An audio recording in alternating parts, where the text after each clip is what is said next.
Oi, olá, eu sou Júnia Lemos e hoje nós vamos falar da revolta da vacina que aconteceu no Brasil em 1904, mais especificamente no Rio de Janeiro.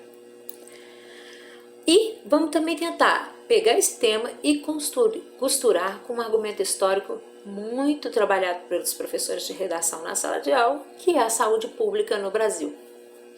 Vamos lá, qual é o contexto do Rio de Janeiro de 1904. Eu tenho um país que aboliu a escravidão há pouco tempo, tem um país que está sendo sacudido por revolta de Canudos, tem a chegada dos imigrantes no Brasil. Então, eu tenho um contexto aí cheio de variáveis, né? E todos esses grupos que eu falei vão contribuir para o crescimento desordenado do Rio de Janeiro. O Rio ainda é a capital do Brasil, então o que acontece?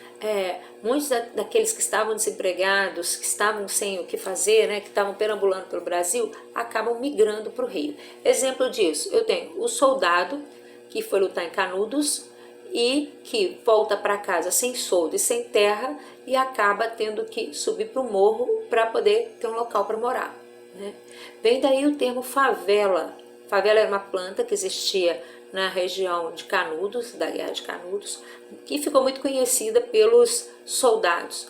Quando esses soldados da Guerra de Canudos voltam para o Brasil, o que eles vão fazer? Eles vão apelidar as regiões, né, mais especificamente o Morro da Providência, como favela. Nesse período nós temos também a chegada do tão falado imigrante europeu. Esse imigrante vem trabalhar, vai tentar emprego em vai tentar trabalho em dois campos, né? Ele vai tentar ir para o lado da indústria, né, que está começando a surgir, está bem fraquinha ainda, mas está começando a engrenar, e vai tentar também trabalhar nas lavouras de café do Rio e depois, mais especificamente mais tarde, em São Paulo. Não tendo aonde morar, tanto esse imigrante quanto o escravo forro, o escravo livre, eles vão acabar sublocando imóveis abandonados por coronéis do café, que quando começa a perder seu dinheiro, abandonam as mansões, as casas, e rumam para o interior. Dentro dessas casas, que nós vamos chamar de cortiço, num cômodo só eu poderia abrigar uma família de 4, 5, 6 pessoas. Imagina 4 quartos com isso tudo de pessoas e eles usando apenas um banheiro, né? Então, essa é a história desse cortiço. Mas a subida para os morros, nós vamos ver que surge um Brasil cheio de doenças e deficiência na questão da saúde pública, né? Que doenças serão essas? Febre amarela, varíola, leptospirose e mais um monte de coisa. A situação do Brasil vai ficar tão complicada que ninguém queria mais parar nos portos do Rio de Janeiro. E isso vai atrapalhar muito a exportação do café.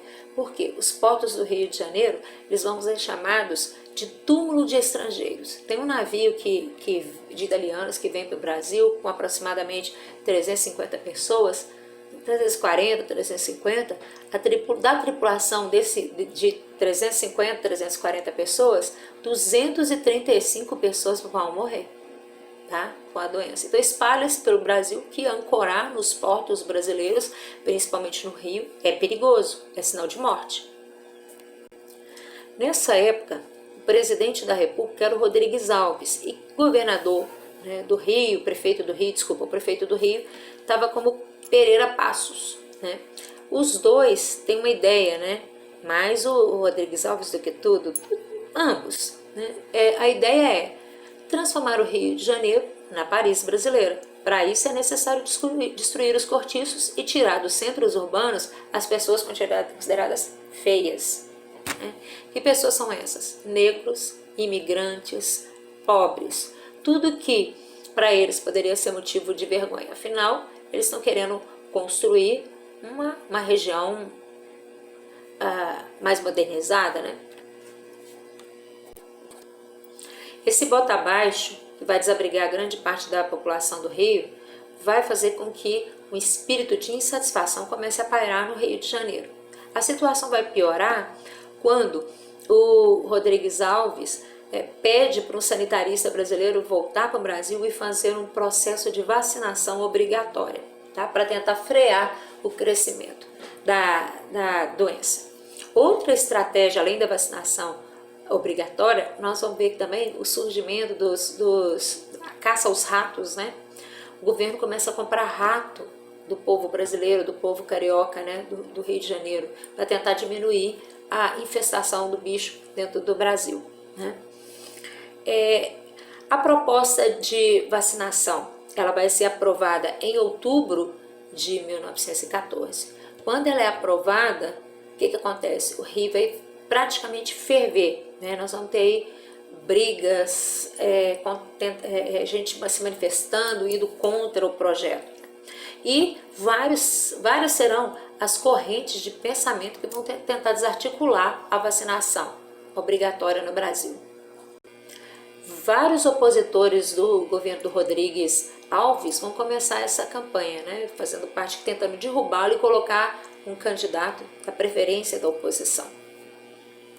Esses opositores do governo, eles começam a espalhar para o povo que dentro da vacina existia remédio para matar pobre, né? Ou que o sangue do rato, dos ratos que eles recolheram e compraram, estava sendo retirado para fabricar injeção para colocar neles a doença. O povo vai acreditar? Vai. Esse povo até então só levou ferrada do governo, né? Suas casas foram construídas, baixos soldos, baixo salário, tudo. Então eles vão acreditar sim nessa questão. Outra questão que vai dominar a época é a questão do livre-arbítrio, né? Muitas pessoas vão questionar e meu livre-arbítrio e meu desejo de não querer ser vacinado, ele tem que prevalecer, o meu direito de liberdade. Nessa época não pode faltar os positivistas, né, que começam a falar que a vacinação obrigatória nada mais era que um despotismo sanitário, ou seja, uma espécie de governo autoritário impondo uma medida sanitária que o povo não quer, à força, tá? A Igreja Católica também vai questionar muito isso aí. Ela começa a falar que a vacina nada mais é que iniciativa de Satanás. Até o senador Barata Ribeiro, ele vai virar... esperar esse barulho. Pronto, foi. Até o senador Barata Ribeiro, ele vai começar a falar assim: eu prefiro morrer a tomar essa vacina. Temos os puritanos, que eu sempre falo em sala, né?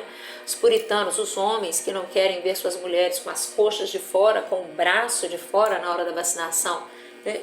Alegando que estranhos iriam tocar em suas esposas. Então nós temos aí a confusão armada. E igual eu falei para vocês, no dia 30 de outubro de 1904, é aprovada a medida para vacinação do brasileiro, né?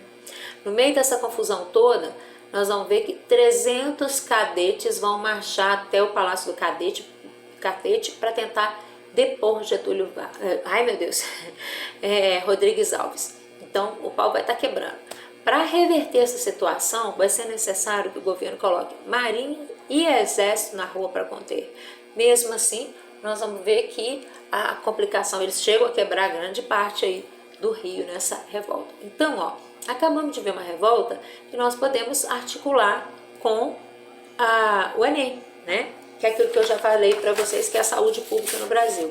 Vimos aí, na aula passada, nós estamos no início do século, 1918, não tinha saneamento básico, não tinha saúde pública. Agora, de novo, a questão de saúde pública, não tem vacinação, demora-se, não se faz uma campanha para que o povo pudesse entender a questão da vacinação, né? Temos outro ponto aí que dá para a gente amarrar na redação. Mas professora, tem filme sobre esse assunto, sobre a revolta da vacina? Tem sim, Sonhos Tropicais. Eu vou deixar a descrição do vídeo, eu vou deixar o link do filme aqui na descrição, tá bom? Um filme muito interessante que vocês vão conseguir entender todo o contexto do Brasil e da revolta da vacina. Até mais!